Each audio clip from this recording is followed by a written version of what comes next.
Hello, friends. Welcome back to the first ever episode of State of the Stake, a new series produced to catch up with everything happening with Stake Wars.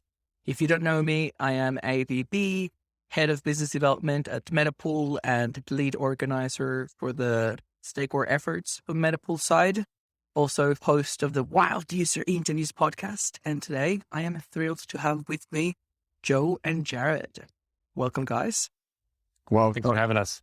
thanks for having us. Would you like to give our monumental audience an introduction about yourselves and how you're involved with Stake Wars?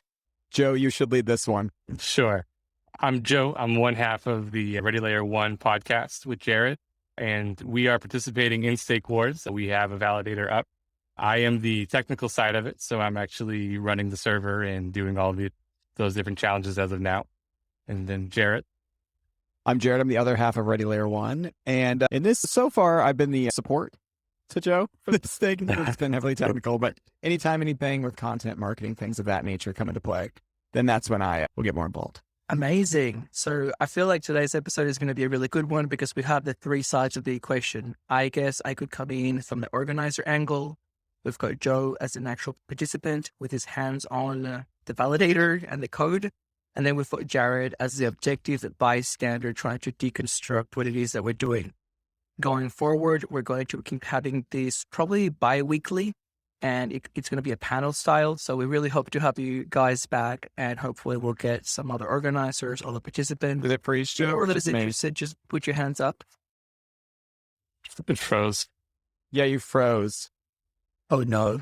But in an amazing still of you froze. I will say that. Can you still hear me? I can hear you. Yeah, your video's frozen. Oh, okay. Yeah, If I got you can it. still hear me. It's worth having. I'll send it to you. It's definitely worth having. Okay. Well, the good thing with this software is that it's meant to be recording locally anyway. Yeah, It's I gonna got make you. no sense for people watching this. Well, if people are watching this, you kind of, there it is. It's an amazing still. That's feeling in content engagement, actually. That's what we do. Awesome. Maybe to get things started in a really fun way and to get a sense for where the community is at, maybe let's get Jared to explain to us what Stake Wars is or what you understand it to be. And we can start filling in the gaps and providing some updates of the craziness of the last week. All right, I love this. So here's my thought. So Stake Wars it's on its third season. And what the Near ecosystem does is they create like a test net or a sharding net. And then they have a bunch of people compete to become validators. That'll help then they run a validator. And this one is specifically a shard, which sounds like I don't really know exactly what that means, but I've heard it explained to me. I watched a couple talks online, but that's as far as I go. And then the wars go on, and it's basically, I think it's probably twofold. One, it's to vet out people who don't maybe have the full-on technical skills to be able to run a validator at this point. Not that they can't learn that, but just in the early stages, they might not have the exact skills that layer up to it. And two, which I think might be the genius part of this, is that Near does this on a test net to get a bunch of smart people to figure out a whole bunch of stuff and all the errors before they go live with it, because they're about to, they get a little playground before they go live and then release the whole network of hundreds of millions and billions of dollars or near live. So that's my thought on it, my concept, my approach. That's pretty good. It's definitely the average understanding of someone that is not participating. I guess if we were to get a sense for what we're at in terms of messaging and marketing. Joe, what do you understand the competition to be? And I guess what made you interested in participating? For me, and I guess for us as the team, we've always been interested since we found Near of being more of a part of it. And for us, being a validator puts our flag in the community. It allows us to be an active member of the community long term because it's showing that we believe in what Near is trying to do and that we're willing to stake our funds and our equipment. For the competition side, I wasn't really totally sure what the actual challenge part of it was. Going into it, it was more or less like, hey, do I just run a server and make sure it stays up? And I figured there'd be updates, just like normal, like mainnet or testnet, and do I have to make sure I keep it up 100% of the time? But now that I've jumped into it, I've definitely seen that it is more than just the technical knowledge of like, can I spin up a server and run it? It's the little things about how can I engage with the community. There's some of the different challenges so far that have come up are a little bit out of the box of like, can you provide something simple like documentation so that you can show that you know what you're doing than just actually, spinning up a server and hitting some buttons. Nice. That's pretty good. That covers it really well. And the challenges are going to get even more creative and out of the box as we run out of ideas. Going into Sure. Yeah. Awesome. Well, I guess that from the organizer point of view, you guys have summed up the stake wars really well. So I guess that I will only add by saying that it is indeed a competition to basically rally the community around this really big network upgrade that we have. So if you look up the near pathway towards decentralization, there are 4 stages. In a hilarious way to me, as a non-very technical person, we start counting at 0. So phase 0, which confused a lot of people, actually went live in November 2021. Phase 0 introduces 4 shards. So before we only had 1. And in phase 0, these 4 shards currently have 100 validators. And these 100 validators are validating both the blocks and the chunks. You don't really need to know what those 2 are. I'm kind of like in a gray area there, but there's 2 separate things. It's the state and the processing. Eventually they'll be split.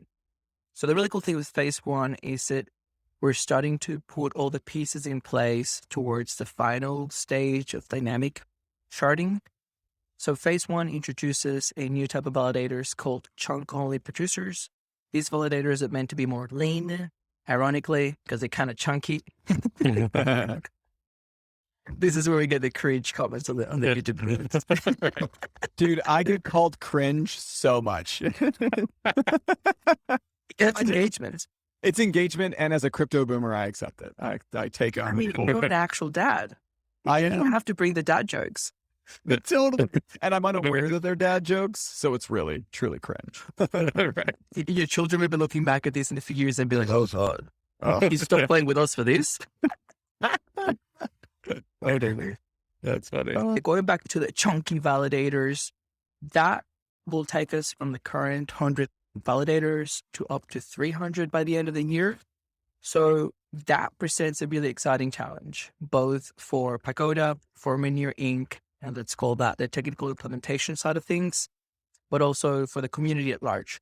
For Pagoda, they have 3 main things that they really want to nail down. The first one is the shipping of the code. So test it thoroughly, not just on 1 testnet, Jared, on actual 2 testnets. Oh, wow. And the second one, or I guess the third one, would be make sure that there are enough people that are competent and committed to operate these nodes long term. As you can imagine, increasing the validator count by 67% is a big feat. And if half of those go offline regularly, the network's just going to become patchy. From the community side, like if I were my usual me, like anon mean, I'd be like, if we're expanding the validator count by 67%, who are these people? Like we want to make sure that the nodes are spread out as far and wide as possible to keep it truly decentralized. The political power, like the geographics of it. So Stake Wars is that competition that basically brings it all together. We have crafted it in a way that you can train people. If you're active in the new community, if you've got some basic technical skills, you could basically grow into being a validator. And the really exciting thing is that the seat price will also be covered. So it's a fantastic opportunity for people that may not have the financial means. And this is huge because we don't want to make a competition about the financial rewards. But the truth is that if we were to reduce the eligible validators to people that can afford it, we would end up with a very small group anyway, and the network would not be decentralized. So I feel like it ticks a few of the boxes of how Near scales, both at a technical level and at a social level.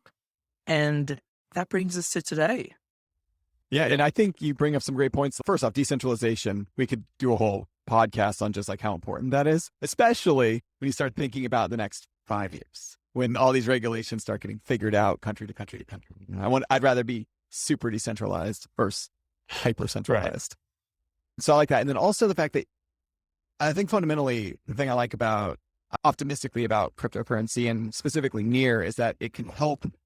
You don't have to be a multi-millionaire accredited investor in order to get into it currently. And so a validator not having to, Near at $10, if you need 200,000 Near, that's going to block out a whole lot of people who might have a lot of talent. Indeed. It may also be worth thinking about both sides of the coin. Not only is it very restrictive for people to come up with the cash to join, but when you look at the Near economics and basic economics, there is a relatively large chunk of Near reserved for the community and for ecosystem growth. And 10% of the inflation of the protocol actually goes back to the foundation for these initiatives. So in the weirdest of ways, the foundation also has the challenge of how to distribute this Near in a way that promotes the growth of the ecosystem and keeps it decentralized. The more that they hold on to these coins and the longer that they hold on to these coins, it's actually kind of worse.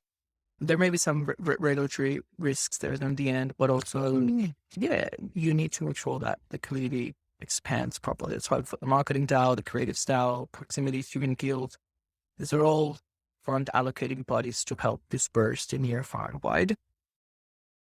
Joe, anything you'd like to add on this philosophical rant before we jump onto some stats of the competition? Yeah, I would say from a philosophical standpoint, I think it's about, again, the ethos of crypto is about allowing more equality across everything. And this is an opportunity for people who come from different backgrounds and different accessibility to different technology and money to actually still have a part in this. And so that's really exciting to me. And that's something that I've seen a lot of so far in the chats, which I'm sure we can get into as well at some point. But this is the competition that really covers that ethos of you don't have to just be uber wealthy and super, super high technical. You can kind of work your way into it. Yeah, and I think that ethos has been captured really well, even by the fact that we cover the cost of competing. Right. So even if you don't end up with a validator by the end, we don't want the cost of participating to be the barrier or keeping it a go. So yeah, I think it's very thoughtful. As always, that there could be bad actors that ruin it for everyone. So we're like in a tug war of finding the sweet spot between enabling people, but not enabling scammers. But I think that we're doing well so far. And let's jump into some stats to see if we can validate those claims. Fantastic. So I think you can see the screen now, yeah? Yes. Oh, dude, this is a good little platform, man. Sorry. Yeah. So on the screen, we have the Shardnet block explorer. Stakeholders will be running in two separate stages. The first one is a new dedicated testnet called Shardnet. Shardnet has been spun up just for stakeholders and the deployment of the chunk-only validators. Stage 2 will be in the regular testnet. So the really cool thing, a cheeky tip to tell people, is that the UI of the block explorer has not been updated. So we can see 97 nodes validating. This is just the traditional nodes. We actually also have about 200 chunk-only producers validating. This is just not being captured by the UI at the moment. They will update it by the mainnet release in September and perhaps earlier for testnet. But that's just one really big tip for people that want to keep up with the stats and how many people are participating, how many nodes are online. The UI is not updated, so I guess that you'll have to sync in with us every week. Also, we're working on creating a leaderboard to better reflect all the participants and how they're accumulating points. That's great. It's exciting. So that's on the stats side. Jared, do you want to jump in? On the stats, I was just going to take a picture for content. That's what I'm doing. I was like, I'll take a picture. Oh, do you want me to bring the yeah back up? Yeah, and then I was going to do a post for that for Ready Layer 1 and talk about it because I thought it looked really good. That's hilarious. But what I think is funny is that you're taking a photo with your phone. Like that is a gangster boomer move. Like why not screenshot it? Oh, no, I'll screenshot it.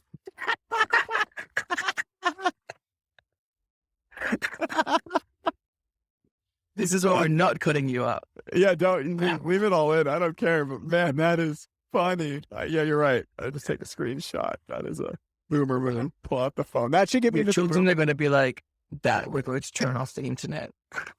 Yeah, Totally. That Joe, the boomer DAO to get in, you have to show them. That should be the only picture I need to send them, just to be taking a picture. I would say so. Yeah, that sums it up pretty good. Awesome. I'll just pull up the GitHub with a summary of the challenges. If you guys just want to jump in the meantime and mention anything. Joe, how have you been finding the challenges so far? I'll say getting up and running and getting started was really, really interesting. I had experience running a testnet server before. I ran one for a few months just as a test to see what it was like and to get a sense of the network and everything. So this was obviously very similar. There were a couple of things that were a little bit different, but it was very, very similar.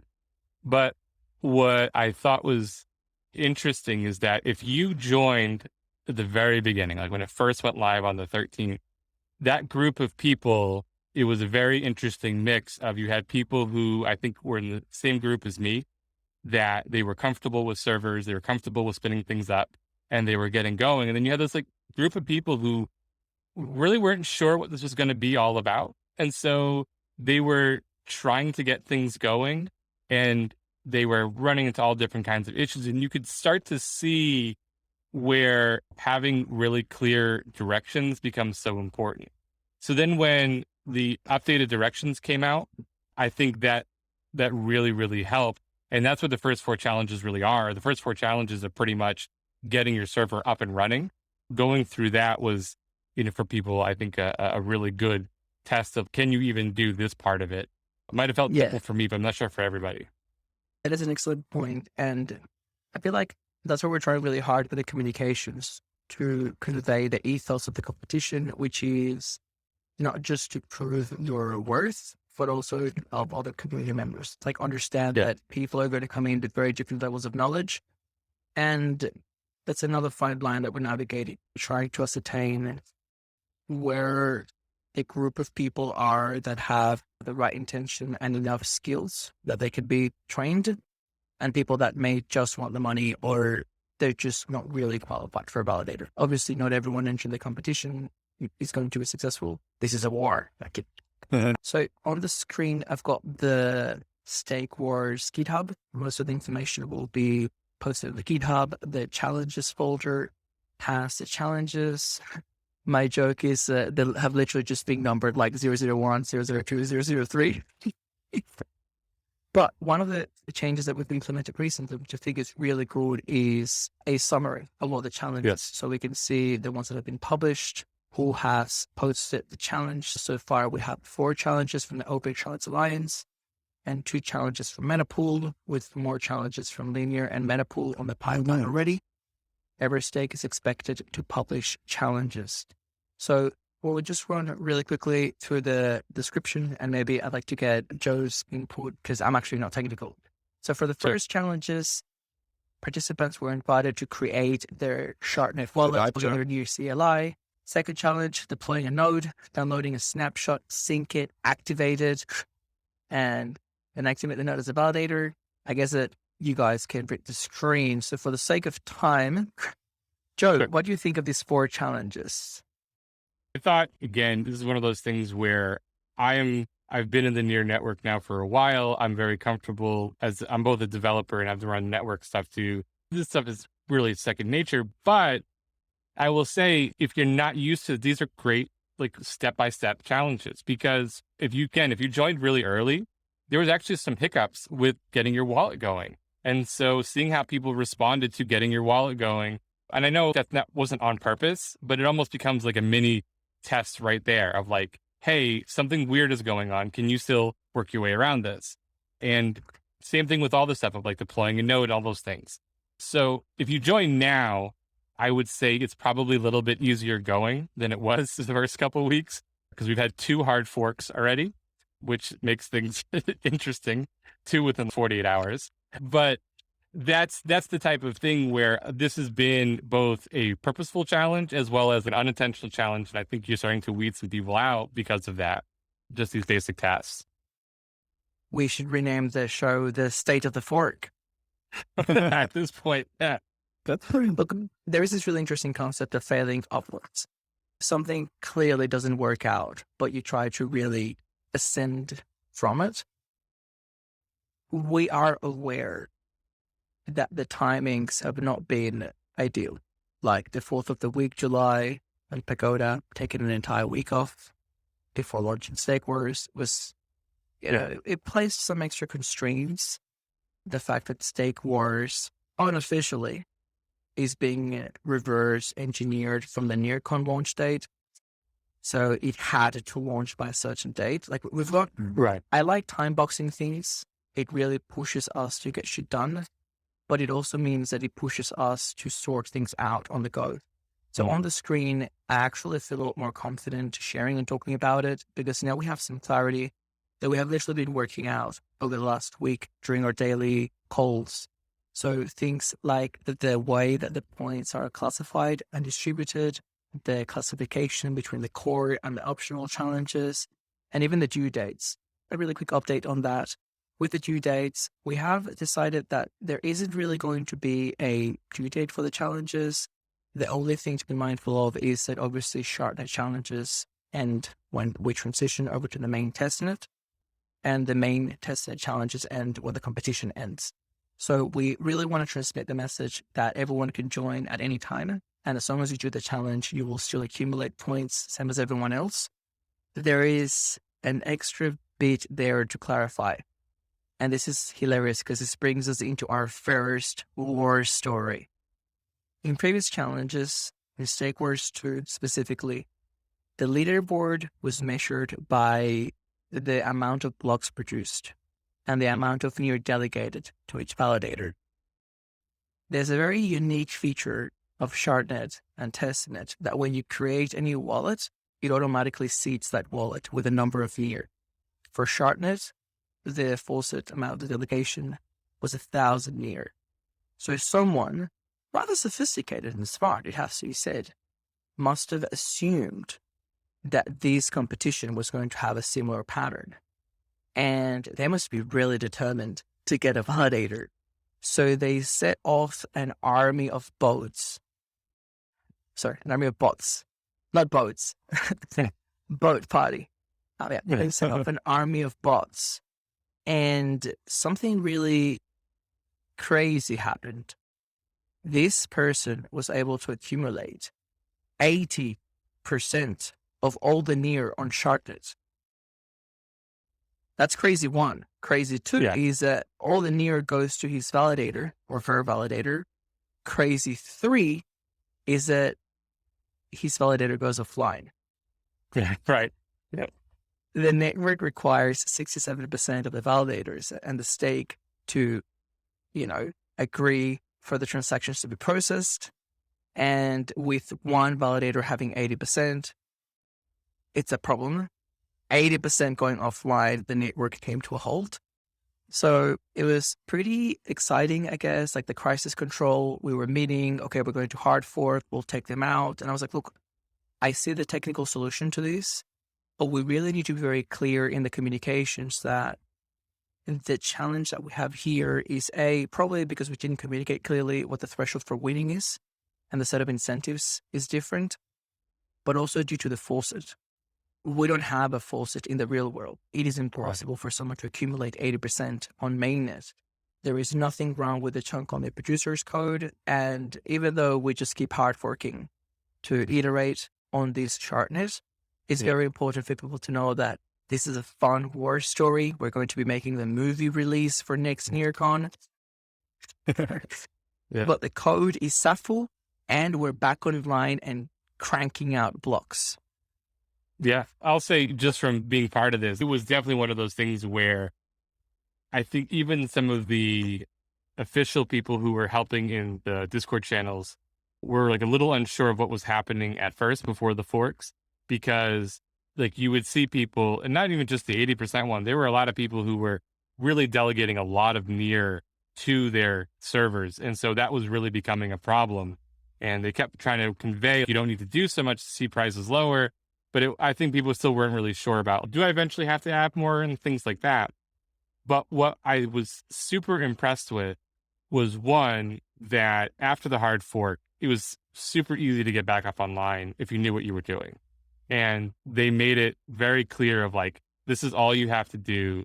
It's a point in time. And so you could start to see, again, it was another one of those unintentional tests where people who understood how to run a validator were right back up online, barring you were awake. Again, that's the hard thing with the global stuff, is that some of these hard forks happened probably when people were sleeping. But again, it's a great test of, can you maintain a validator through tough conditions?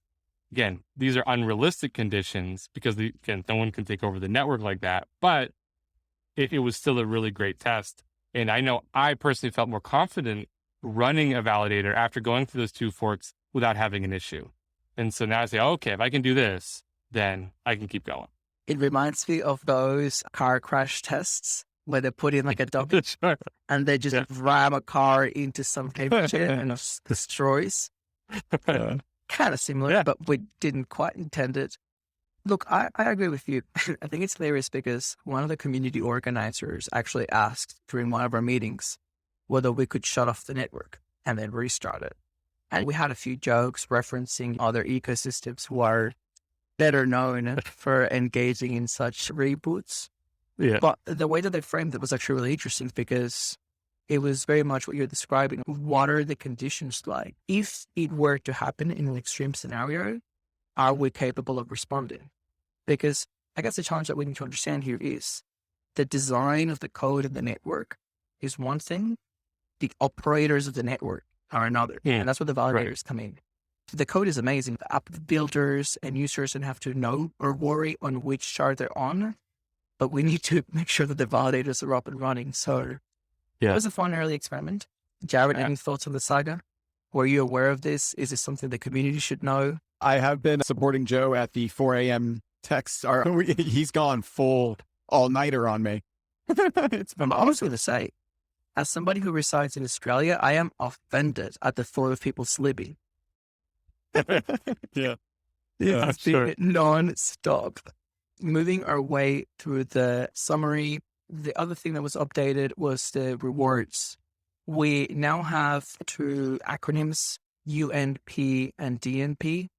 UNP stands for unlocked near points.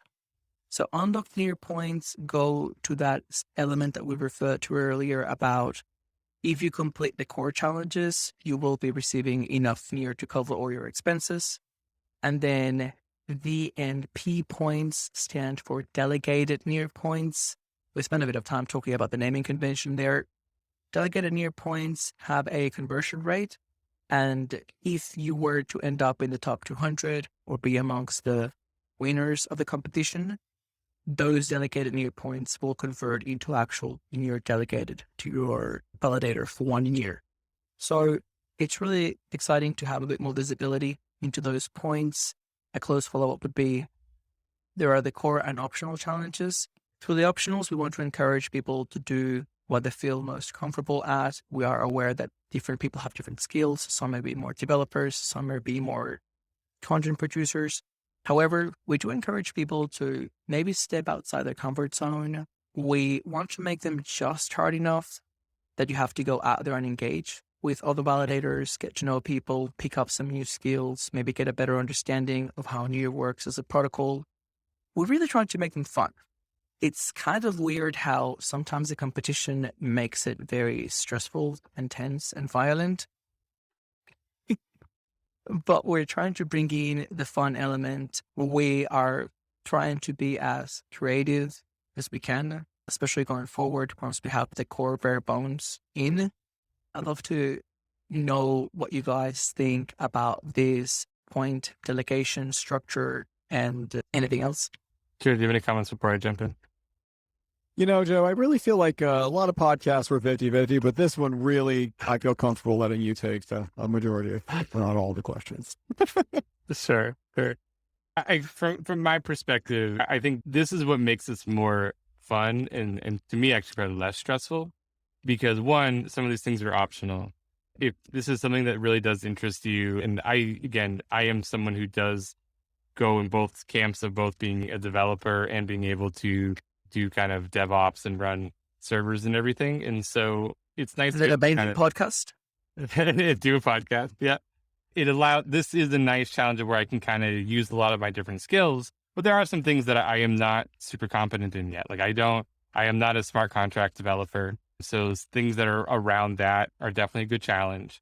And I like the approach here to encourage people to understand the entire ecosystem, right? That if you are somebody who is just a server operator and that's what you're comfortable doing, it's really awesome to know how a smart contract works, how staking actually works, what is some of the different things that are going on behind the scenes, so that when you have to maybe make decisions in the future about different, maybe how your validators are set up or how you feel about the network as a whole, what's going on it, you have this bigger picture understanding.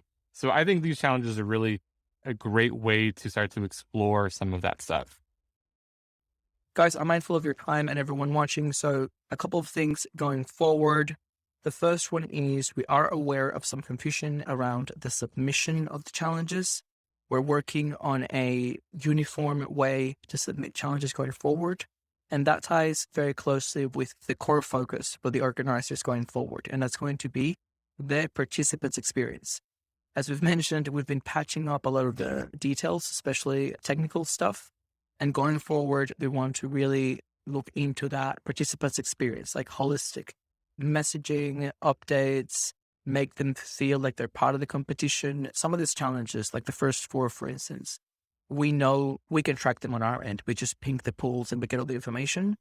But we're really trying to close the loop. Once you complete the challenge, submit the form, let us know, share something, like work on those touch points. So yeah, it's week 1 of 8. It's going to get more exciting going forward. Things that you can expect from the show is a wider range of panelists. Jared will still be sitting on the sidelines, just watching and learning, I guess.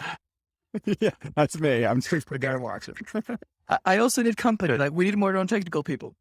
Well, I was going to say, the one thing I can add to this podcast is that people always ask me, what's the most important thing and sort of people are going to invest in crypto? And I say, find a Joe. And it sounds so easy, like just fine, but finding a technical person who truly understands how the crypto space works will save potential massive investments, because there's sort of like 3 areas in crypto, kind of there's speculation, there's sort of like market, there people are trying to figure out how to value these things using like kind of TradFi. And then there's like the true builders who are creating an ecosystem that is so new.